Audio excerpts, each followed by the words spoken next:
Suddenly, a windstorm struck the lake. Storm in the lake, of course, naturally. Lalo sa Sea of Galilee, yung mga bundok sa paligid nito na binubunggo ng mga hangin galing sa Mediterranean, tapos tumataas yung hangin.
Pagkabunggo sa mga bundok will meet with cold air, bagyo talaga. Agad, instantly, ang magiging resulta. And as fishermen, the disciples of Jesus knew that this could happen, and this always happened. Waves started splashing into the boat, and it was about to sink. It was about to sink, hindi started to sink. Marami tayong takot sa buhay, as if we are already starting to sink, about lang naman. Dapat alam natin yung thin line between the two para hindi tayo nagpapanik. Mark 4:38, Jesus went in the back of the boat. Jesus was in the back of the boat with his head on a pillow and he was asleep. The back of the boat is the most stable. It is the least shaky part. Baligtad sa aeroplano na yung back ang pinakamatagtag at makalog, sa bangka, yung likod ang mas hindi makalog. And his head, containing his brain, his mind, the real spiritual realm in life is our mind. His head was on a pillow, on a cushion, a protector from bumps and noise. And because of that, he was asleep. He was at rest. Not storm, but rest in Jesus' mind. Ang laman ng isip ng kanyang disciples, yung hangin, yung alon, yung galaw ng sasakyang pangtubig. Sa loob ng isip ni Jesus, kapayapaan, siya'y tulog, protected by a pillow. So his disciples woke him and said, "Teacher, don't you care that we're about to drown?" The disciples tried to pull Jesus away from his peace into their fear. Ganda naman ang buhay hilahan. Tahimik kami, kinakatakot ako. Sabihin ko sa iyo, kinakatakot ko, i-influensyahan kita para matakot ka rin. So takot na tayo pareho kung nadala mo ako. At yun ang ginagawa ng mga disciples at this point. Mula sa kapayapaan ng isip ni Jesus, dinadala nila yung isip sa kaguluhan ng isip nila. They wanted to colonize Jesus' mind with their fear. Will they succeed? Will they not? And we should be aware that others do that to you. You are trying to have a quiet life, tapos dadali ka nila sa gulo. Tahimik na tahimik ang loob mo, dadala ka nila ng intriga, dadala ka nila ng bad news, dadala ka nila ng mga fears, magpapadala ka nga ba? Or you will be aware that this person is trying to transfer his or her feelings, emotions, and fears into my own brain. Will I allow it? In fact, not only others do that, you could do that to yourself. Nananahimik ka, ikaw din ang magbibigay ng mga suggestions sa isip mo ng mga bagay na nakakatakot, mga nakakaduda, nakakapagpagulo ng isip, nakakapagpaselos, nakakapagpainggit. So ikaw din kuminsan ang nagtatanggal ng kapayapaan sa loob ng isip mo at lalagyan naman ng mga kaguluhan na nanggaling din sa iyo. This story is so beautiful because it could be appreciated from many layers. Mark 4:39, Jesus got up and ordered the wind and the waves to be quiet. The wind stopped and everything was calm. So as we see, Jesus did not let the thought or fear of the disciples dominate his mind. Hindi siya nagpadala. You can, and in fact, you should do the same most of the time.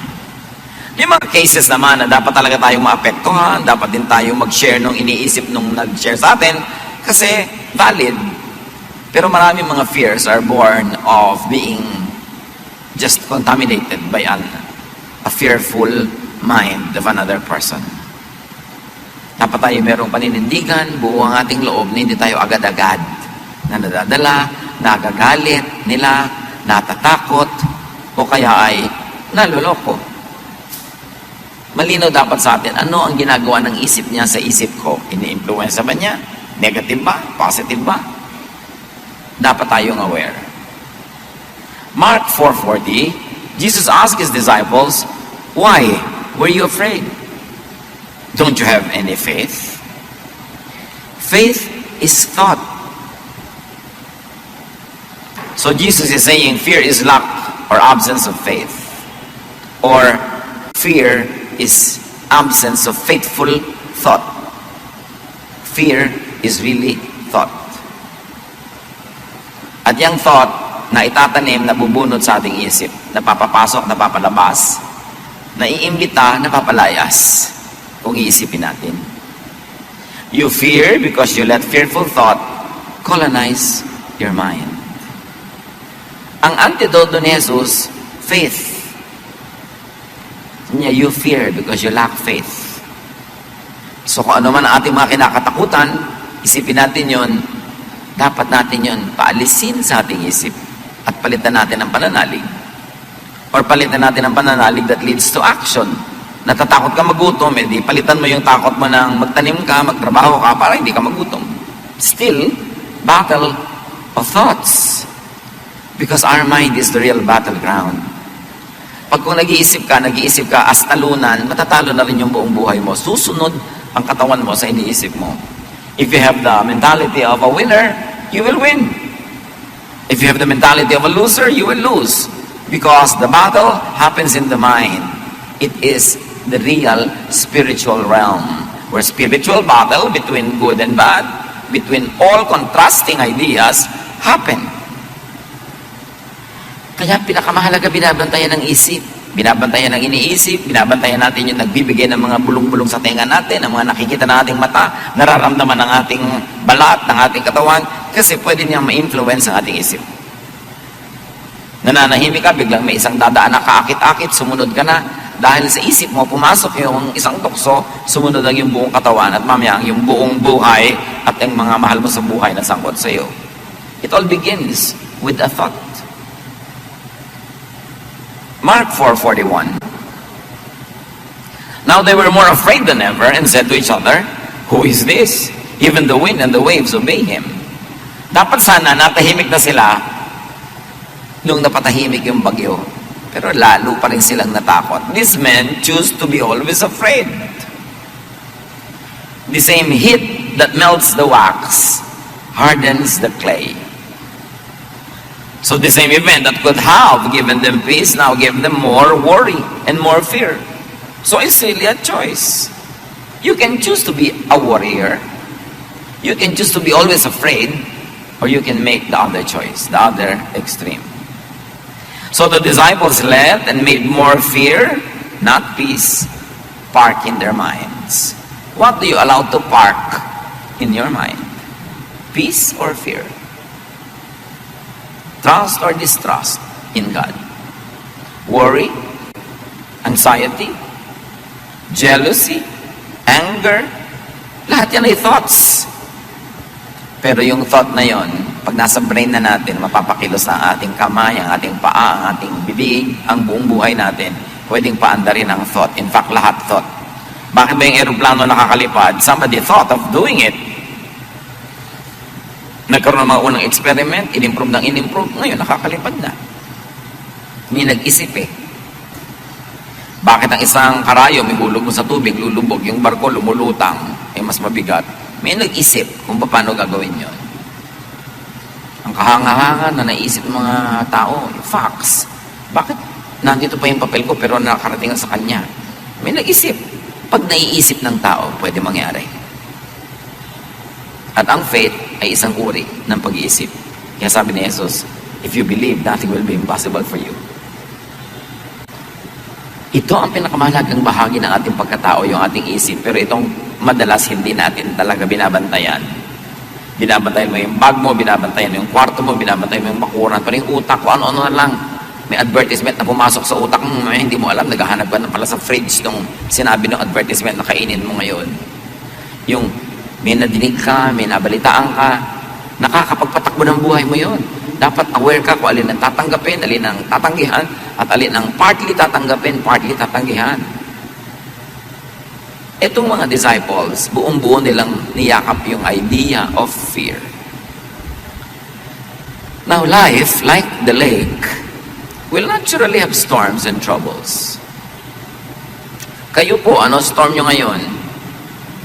Pag meron, di ako magtataka. Ang magtataka ko, wala. Kasi ang wala lang storm, ang wala lang problema, yung patay.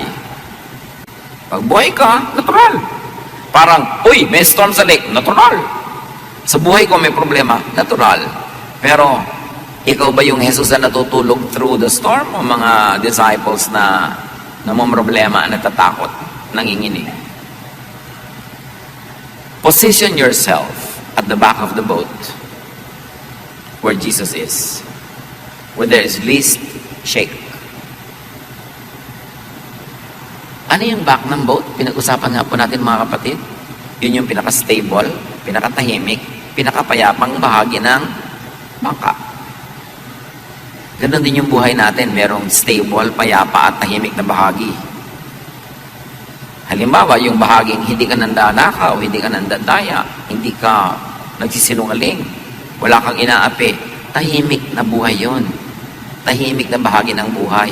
Kesa yung may dinaya ka, siyempre bukas malalaman niya.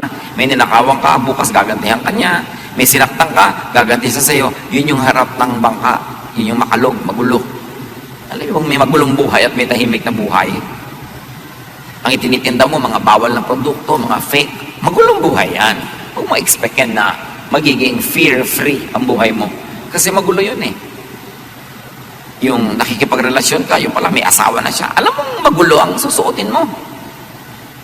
Yung nagnanakaw ka ng credit ng iba, nagnanakaw ka ng ideya. Sa buhay na ito, pwede nating piliin kung doon tayo sa tahimik na lugar o sa magulo. May mga tao, chismisan ng chismisan, doon ka pa makikiumpok. Alam mong gulo yung lugar na yon. Meron naman mga tao na nakikita mong napakahusay nila mamuhay, hindi sila nakikialam sa buhay ng iba, productive sila. Pag doon ka nakisalamuha, yun yung likod ng bangka, mas tahimik yun. Hindi ka masyadong maliligalig doon. Yung buhay na sobra kong makapaglustay. Pagkatapos, pag may pangangailangan, walang pera. Pag may sakit, walang pera. Pag kami namatayan, walang pera. Yun yung part ng bangka na magulo. Pero yung nagsisikap, kumikita, nag-iipon ng konti, kahit man lang, meron kang aasahan pag nangangailangan ka, hindi ka masyadong laging naliligalig. Mas stable. This boat is a very beautiful metaphor. So, saan tayo lumulugar sa buhay? Kadalasan, tayo ang naglagay sa atin doon sa gulo na yon, kaya magulo. Kundi lang dahil nadamay tayo, kasi may mahal tayo sa buhay na pumunta doon, siyempre nadadamay tayo. Dahil mahal natin siya, nadadala tayo niya sa kanyang gulo. It is important. The back of the boat is the mind of Jesus. It is the godly, spiritual world. It is the rock, not sand. Stable. Pwedeng asahan. Ang pamamaraan ni Jesus, yun yung back of the boat na tahimik. Yung pamamaraan niya na sinabi niya, forgive. Yun ang tahimik eh. Yung naghihiganti, magulo yun. Yung sinasabi niyang love people instead of hate them, yun ang tahimik. Yung sinasabi niya, hinihingi niya yung dala mo, bigyan mo pa, dagdagan mo pa, para matahimik siya, titigilan ka niya. Yun ang tahimik na pamamaraan. Hindi nag-aagawang kayo at nakikipag-agawang ka lagi. Yung sinasabi ni Jesus na, tumulong ka sa kapwa, kesa sa nanglalamang ka sa kapwa. Yun ang tahimik na paraan. That is the back of the boat. That is the mind of Jesus. That is the spiritual realm in which we should operate. And in life, we should benefit from and use all possible helpful positions. Like the back of the boat. Like, have pillows. Get help. Ano ba mga pillows ng buhay natin? Mga kaibigan, mga kasama natin na sinishield tayo from too much shake, from too much collision with other hard objects. Yung mga kaibigan mo na inilalayo ka sa gulo, pinapayuhan ka na maganda, tinuturuan ka, kaysa mga taong lagi ka nilang isinusuong sa gulo, pinapasok sa away, pinapahamak, hindi pilo yun, bato. Kaya pag nakapato ng ulo mo sa bato, konting uga, nakakabukol ka na agad. At may mga tao sa paligid natin na pillows, may mga tao na bato, malalaking bato, na nakakabiyak ng ating mga bungo. So again, pipili ka, saan ka sa sandal, kanino ka sasama. It's a choice. Help and get helped. And then prepare for times of need. Yun yung back of the boat. A more secure portion and part of life is to be prepared for times of needs. Yung nagtatanim ka para kami anihin. Nag-iipon ka para may mag-gastos ka sa pangangailangan. Yung meron kang panggastos pa nagkasakit ka o may insurance ka man lang. Yan yung sinasabi dun sa Proverbs 31 na babaeng, she can laugh at the days to come. Pag may dumating na problema, hindi takot ang nararamdaman niya, kundi a feeling of security. Dahil handa siya. She can laugh at troubles dahil handa siya. May mga bagyo na dapat tinutulugan lang. Tulad ng ginawa ni Jesus sa bagyo na ito. Hindi lahat ng bagyo pinapatulan. Hindi lahat ng problema siniseryoso. Hindi lahat ng away sinasalihan. Hindi lahat ng argumento dapat ka manalo. Para kang malaking eroplano, hindi ka humihinto at bumababa sa bawat maliit na airport. And if you are transcontinental train, you don't stop at every station. Para sa buhay na ito, ma-maximize mga kapatid ang kapayapaan sa buhay, huwag niyong patulan ng lahat ng bagyo. May mga bagyo na, ano lang naman yung para kang lulubog pero hindi naman, so huwag kang magpanik. May mga problema na hindi niyo pwedeng isolve agad, tulugan niyo muna. Nag-aaway kayo mag-asawa, pareho kayong gusto manalo, tulugan niyo muna yan. Kasi pag napahinga na kayo, nakakain, lumamig ang ulo, hindi na si Mr. o si Mrs. ang mananalo, kundi yung katwiran. Sino man ang may hawak ng katwiran na yon. Meron kayong problema, hindi nyo alam ang gagawin nyo, walang solusyon, tulugan nyo. Huwag niyong piliting hanapan ng solusyon, tapos gagawa kayo ng hakbang, na mamaya pagsisisihan nyo kasi mali pala. Pag wala kayong alam na dapat gawin, edi wala kayo dapat gawin, kasi wala pala kayong alam Pastor, ano pong gagawin ko sa problema ko? Ano nga ba iniisip mong gagawin? Wala po akong maisip. Matulog ka muna. Nakakamatay ba yung problema mo ngayon mismo? Hindi po naman po.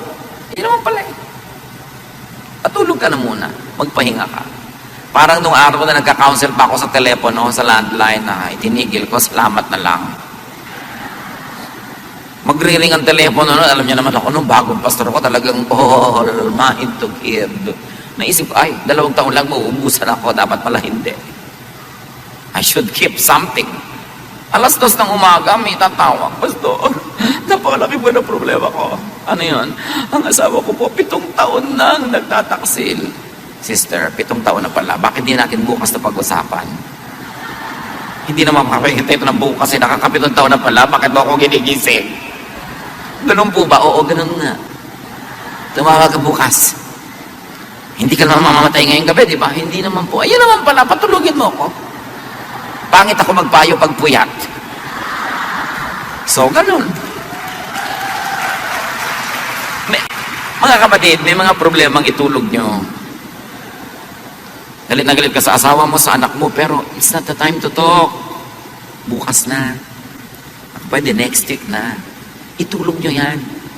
Tulad ng ginawa ni Jesus. Huwag nyo siyadong seryosin. You will survive. At kung namatay tayo, di namatay ka. It happens only once. Hindi naman nagpapaulit-ulit mamatay ang tao, once lang. So, pero pag lagi mong ini-imagine, lagi mong kinakatakutan, parang maraming beses tuloy nangyayari.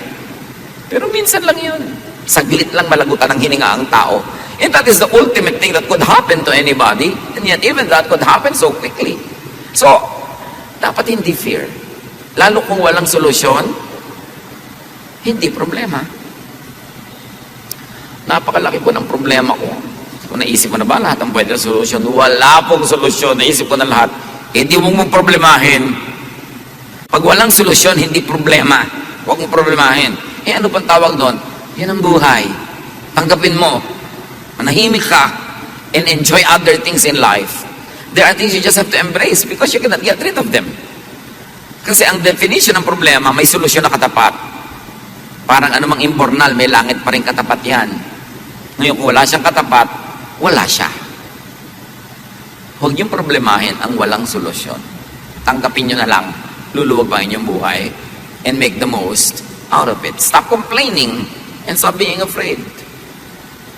This story tells us that there will be moments when the boat seems to be about to sink.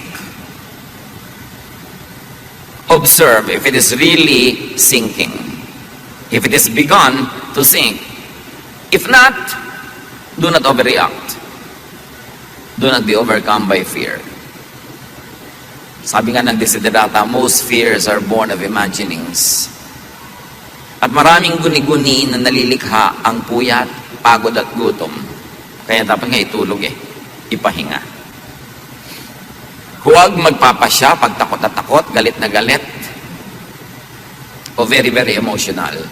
Kasi pag naiba yung emotion, maaaring pagsisihan nyo ang inyong pasya. Iba ang lungkot pag nagising ka ng alas 2 ng umaga. Lalo't ikaw lang ang gising. Pero iba naman yung kung nagising ka ng 6, 7, iba na uli yun. Panapanahon lang yan. You know what is important? Is to survive the moment. Merong kakabreak lang, iniwan ng papa. Parang mamamatay na. Ako, iha, mag-survive ka lang ng 1 day. Maiiba na yan. 2 days, 3 weeks, at most 5 years. Gagraduate ka rin dyan. Sa pait na yan. Walang sakit na hindi nagagraduatean. Just survive. Huwag ka lang mamatay. At huwag ka magpakamatay. Gusto ko na pong mamatay. Akala mo lang yan. Pero 3 years from now, sabi mo, ay, buti na lang, hindi ako namatay. You know, like yung pag-ibig na pag nawala, akala mo nawala na ang buong buhay? Love, romantic love is just a habit. It is a learned behavior. And whatever is learned can be unlearned. Natutunan mong mahalin, matututunan mo rin limutin. Hindi na po ako mabubuhay talaga nang wala siya. Ilang taon ka naman nung na-meet mo? 21 po. Ba't nabuhay ka na 21 bago mo siya na-meet? Ibig sabihin, mabubuhay ka rin pagkatapos mawala siya sa buhay mo. Akala mo lang yun, guni-guni mo lang yan. Bakit? Because you think that you're about to sink. You think that you are sinking. No, the boat where Peter and everyone else was not sinking. It just seemed that it would sink. Kayo parang wala ka ng pag-asa. Parang lang yun. Basta buhay may pag-asa. Akala mo lang yun. Nalulunod ng luha ang mata. Nahihilam, nabubulag ng luha ang mata. Kaya huwag masyadong magdrama. Tibayan ng loob. Lalampas din yan. Pag sobrang hirap, sabihin mo, this too will pass with the help of God. Lahat halos ng nakikita mo naglalakad, nakaupo, kasalumuha mo, dumaan na yan sa isang mabigat o marami mabigat ang problema. Survivors din yan. Para ka mabuhay ng 20 years, marami ka lang na-survive. 30, lalo na 40, 50, ang dami-dami nun. And yet, people are still alive. There's no reason why you should give up. At yun na nga lang kung talagang sobrang hirap, hindi mo masolve, tanggapin mo na lang. Kaya mo pa rin naman. Kahit pasan mo daigdig, nakakalakad ka pa rin, di pasanin mo. Ang lungkot-lungkot ko po, di malungkot ka. Hindi ka naman laging kailangang masaya Napapaiyak po ako, umiyak ka ng umiyak, matutuyo din ang luha mo. Ang lungkot-lungkot ko po, naku, makakatulugan mo rin yung lungkot na yan. Hindi po ako makatulog, akala mo lang yun. Mamayang alas 3 ng umaga, makakatulog ka rin. So, agahan mo na. Hindi po talaga hindi bale, mamayang 7, tsaka ka magsisimula matulog. Maghapon, tulog ka rin. Siyempre, matutulog ka, alam nga namang hindi. So, scheduling lang. Manage your fears. Manage your emotions. Sabi ni Jesus, ba't kayo ganyan? Wala ba kayong faith? Parang wala kayong Diyos. Parang wala kayong aasahan. At para noon, wala kayong nakitang mga ginawa ko ng mabuti para sa inyo. Pagkasama si Jesus, sabi niya, I can smile up the storm. Alam niyo yung kanta na yun? Yung kasama mo si Jesus sa boat, you can smile at the storm. Hindi dahil nakakatawa yon, kundi dahil nakakapagpalakas ang loob ang presensya ng Panginoon. 1 Peter 5:7, ipagkatiwala niyo sa Kanya ang inyong mga alalahanin. Mga alalahanin niyo sa buhay sapagkat Siya ay nagmamalasakit sa inyo.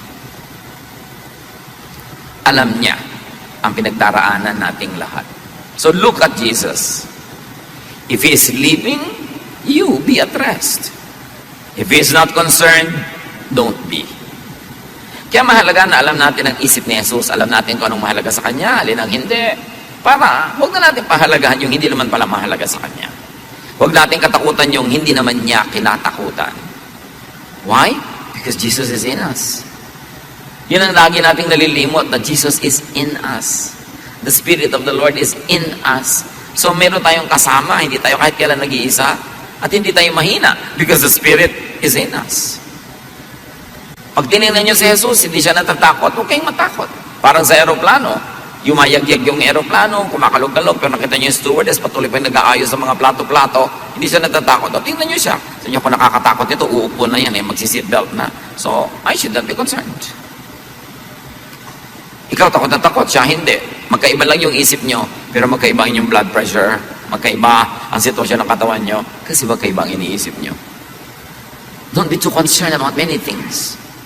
Know what the basics are, and if the basics are there, be happy with all the other things, whether they are there or not.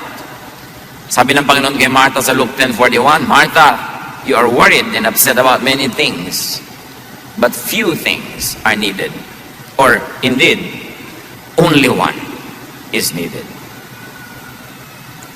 The storm outside cannot enter if the mind is filled with faith. Nakakapasok ang takot kasi may space na dapat sana ang laman nun, faith. The law of impenetrability says only one thing occupies one place at one time. So kung puno ka ng faith, walang space yung fear. Inversely proportionate yan. The more faith, the less fear. The more fear means less faith. So fill your mind with Jesusness, with the thoughts, teachings, assurances of Jesus. And do not leave room for the devil, which in this case means negative thought or fear. Hindi laging may dalang malaking tinidor yung devil at hindi laging siyang mayroong buntot at mga sungay. Negative thought could be the devil. Hebrews 12:2, we must keep our eyes on Jesus, who leads us and makes our faith complete. In Ephesians 4:26-27, do not give the devil a foothold. Huwag ninyong bigyan ng pagkakataon ang diablo. Huwag ninyong bigyan ng pagkakataon kayo, bigyan ng takot, bigyan ng galit, bigyan ng inggit, bigyan ng selos. Don't give the thought a chance. Reject it. You can say no. Sabi sa Bible, resist the devil and he will flee from you. Just say no. I don't like this thought. Get away from me. Don't entertain. And like we saw in the story, change the weather in the lake with your faith. You can change the weather in the lake with faith. Luke 10:17, when the 72 followers returned, they were excited and said, Lord, even the demons obeyed when we spoke in your name. Pati mga diablo kinakatakutan nila, uutusan nila sa pangalan ni Jesus. Sa pananalig, walang imposible. At hindi laging salita lang, in the name of Jesus, in the name of Jesus. No. Yung storm sa lake mo is poverty. Hindi mo sasabihin, in the name of Jesus, lumayas ka poverty. No. Follow the teachings of Jesus. Plant. So you will harvest. And that is faith at work. Gusto mo tumahimik ang buhay mo, sundan mo si Jesus. Forgive. Make peace with people. And then your lake will be quiet. Metaphor yan eh. Sagisag, simbolo. Dapat basahin ang mas malalalim na kahulugan. Apply the Jesus way and you can quiet the storm around you. And these are emotional storms, mental storms, interrelationship storms, pag sinunod mo si Jesus dahil nananalig ka sa Kanya, you can have the power of Jesus to quiet the storm. Or change the weather in your mind with your faith. So you can change the weather outside, or you can change the weather inside your brain with your faith. Na talagang may bagyo, pero hindi ka pa rin natatakot, nagtitiwala ka. May mga kung ano-anong iniisip tayong pwede mangyari sa buhay, pero yung pagtitiwala mo ang nananaig, hindi yung takot. So pwede mong alisin yung bagyo kung papalitan mo ang paraan na yung pag-iisip. May bagyo sa labas ng isip, physical, at may bagyong nasa isip. Mas madaling mo control, basta alam mo magdisiplina ng iyong isip. Romans 12:2, be changed by the renewing of your mind. Ang pagbabago ay sa pagbabago ng isip. So kayo ba matatakotin? Ano sa mga thought habits nyo ang nagbibigay ng ganyan? Tayo ba ay nervyoso? Tayo ba ay inggitero? Puro pag-iisip yan. Kailangan makontrol nyo ang inyong isip para hindi kayo dalhin sa bagyo. Observe from Jesus and the disciples that peace and trouble are both in the mind. Romans 8:6, the mind governed by the flesh is death, but the mind governed by the Spirit is life and peace. So let the Spirit govern your mind. Watch your mind, watch your thoughts. Binabantayan yan kasi dadalhin yan tayo kung saan. Dadalhin niya tayo sa harap ng bangka o sa likod. Dadalhin niya tayo sa bagyo o sa tahimik at payapang panahon. Teach, train, and discipline your mind to have faith in God and not fear. 2 Timothy 1:7, sapagkat ang Espiritong ibinibigay sa atin ng Diyos ay hindi Espiritu ng kahinaan ng loob, kundi Espiritu ng kapangyarihan. Nasa Panginoon ka, you must have the spirit of a victor, a winner, a champion. Hindi yung para kang lagi na lang kailangan ligtas, kailangan tulungan, kailangan kaawaan, kahabagan. That's the spirit of a loser. At hindi yan bagay sa mga anak ng Diyos. Teach, train, and discipline your mind to think like the mind of Jesus. Pag ginawa ng masama, nagpapatawad. Pagka tinatakot, hindi natatakot. Laging nagbibigay ng kabutihan kasi kung anong itinatanim mo, yun ang aanihin mo. Colossians 3:15, let the peace of Christ rule in your hearts. So ang sinasabi ng panalangin, thy kingdom come. Pagharian niyo po ako sa aking puso, which technically is really sa aking brain. That you are the temple of the Holy Spirit. So ano ba yung ibig sabihin na temple ka ng Holy Spirit? Ang nakatira, Holy Spirit, hindi Diablo. So dapat payapa ka. At sinasabi pa, Christ lives in me. And if it is Christ who lives in you, you are the temple of the Holy Spirit, the kingdom comes into you, it could lead to nothing but peace. In spite of the storm. Hindi because there's no storm. Laging may storm. But peace in spite of. Kahit na sa kabila ng katotohanan may bagyo, payapa ka. Kabila ng katotohanan na pinagtaksilan ka ng isang taong pinagtitiwalaan mo, nasasaktan ka sa pangibabaw, pero sa kaloob-looban, may kapayapaan ka nagmumula sa Diyos. Namatayan ka ng mahal sa buhay, masakit, mahapdi, namimiss mo, pero meron ka pa rin kaloob-looban mo na matibay na Diyos ang nagpapatibay. Nalugi ka sa negosyo, nasaktan ka siyempre, pero hindi ka nawawala ng pag-asang babangon ka muli. Nabigo ka sa mga gusto mong gawin, pero hindi ka bumibigay dahil alam mong meron pa na pagkakataon. It is important for you to command, control, and change the weather inside your mind. Because the real deadly weather is not out there, but in here, in the mind. That is the realm of the spirit in which all the battles happen. Battles of choices between good and evil, between right and wrong, between light and darkness. It all happens not out there, not down here, but in here. This is the realm of the spirit. Kaya binabantayan ang isip.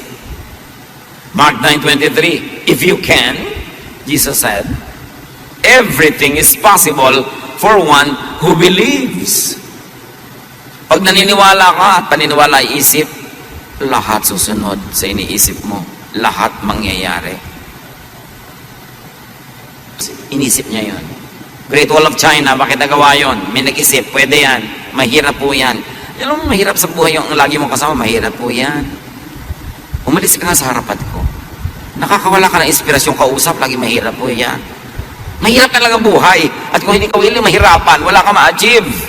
Ano gusto mo lang? Laging madali. Naku, mahirap pong gawin niya. Pag gano'n lagi ang kausap mo, yun yung mga bato na unan. Lagi ka na uumpog. Rice terraces ng Barawe, ng buong Ifugao. Mga bundok-bundok na yun, pagtataniman mo ng palay. Paano mo yan didiligan? Ginawa nila, inisip nila, naniwala sila magagawa. Yung mga hindi natin nagagawa, malamang hindi lang tayo naniwalang magagawa. At pag hindi ka na naniwala, therefore hindi mo nagagawin. O ginagawa mo man, hindi ka ma-inspirado. So bali wala yung input na ginagawa mo, hindi rin talaga mag-a-achieve. You've got to believe. Lahat ng babasahin yung mga kwento ng mga taong may mga dakilang nagawa, naniwala silang pwedeng gawin. At ginawa nila. Teach your mind not to be a victim of the weather. Na lagi na lang para kang talo ng weather. Hindi po ako nakapunta kasi po umuulan.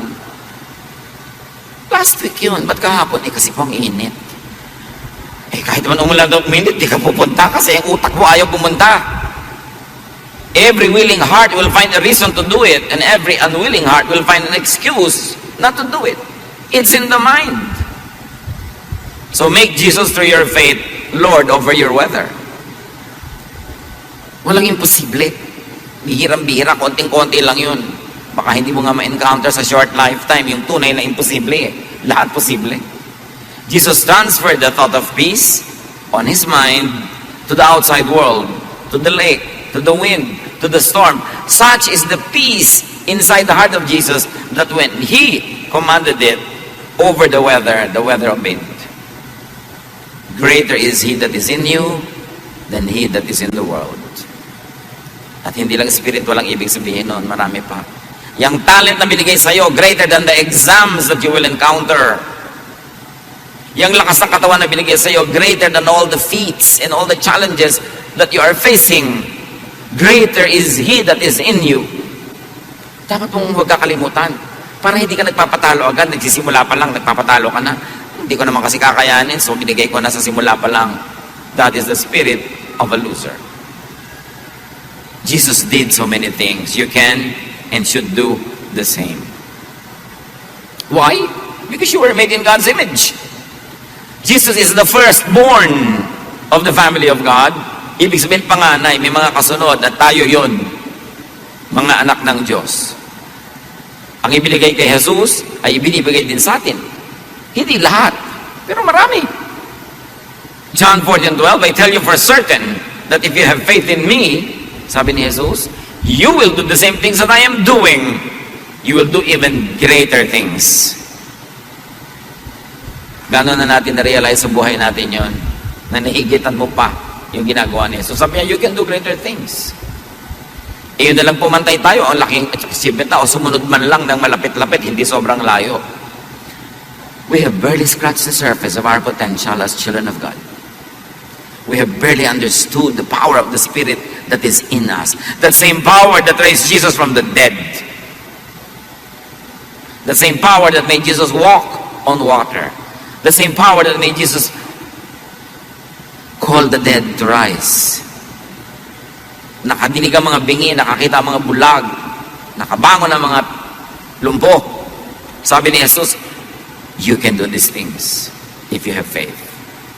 Kaya nga sabi na, wow, Lord, yung mga demonyo kinakatakutan namin nun, iniiwasan namin yung mga poses. Pagbanggit namin ang pangalan nyo, naglalayasan, sabi gano'n, yun lang, natuwa na kayo, marami pang iba. Marami pang iba. Huwag kayong makontento sa level ng spirituality nyo na yan. Ang tagal-tagal na para na kayo na-impact na lang dyan. Kailangan mag-improve to the point that you can calm the weather.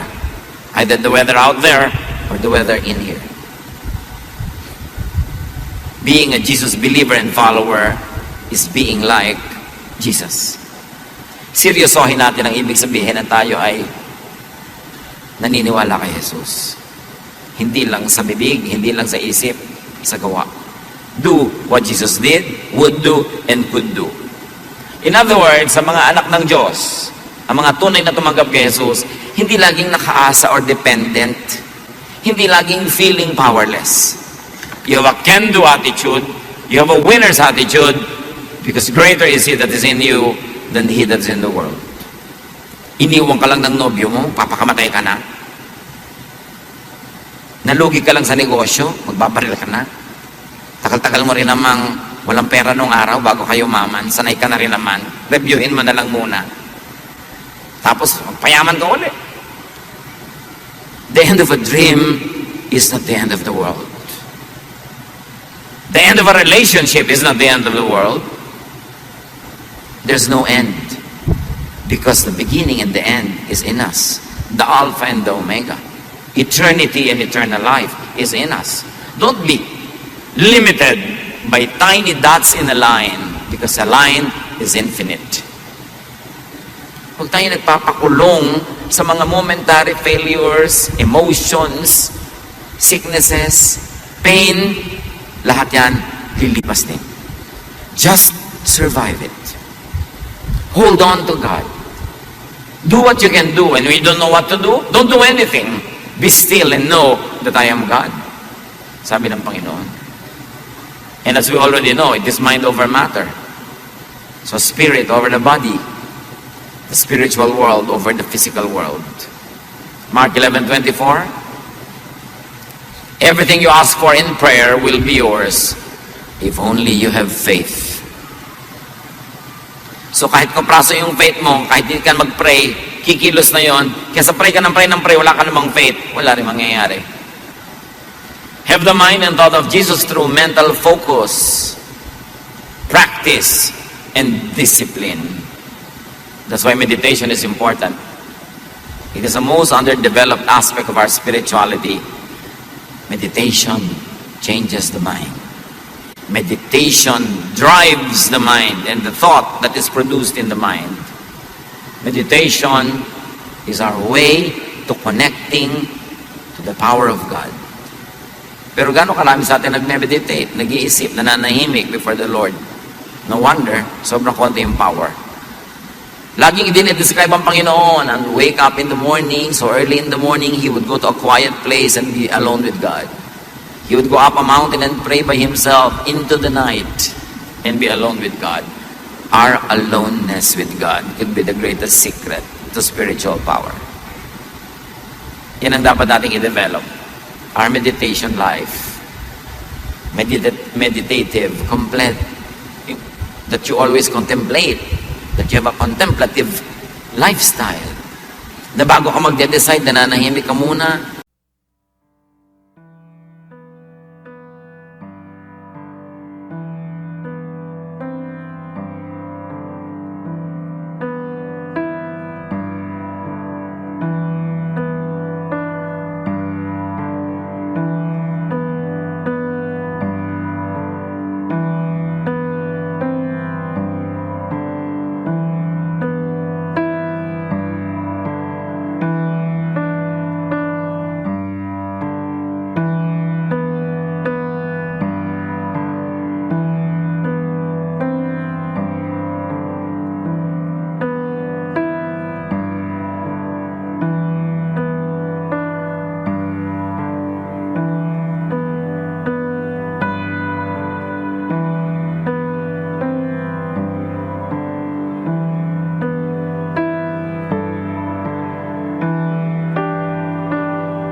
And the stream of water is meditation and prayer. To be nourished by God. So that our spirit is strengthened. Dapat matibay ang spirit dahil maraming bagyo ang mundo. Hindi nakakapagtaka. Romans 12:2, let God change the way you think. Then you will know how to do everything that is good and pleasing to Him. What is your storm? What do you think about your storm? Because what you think about your storm will define your life now.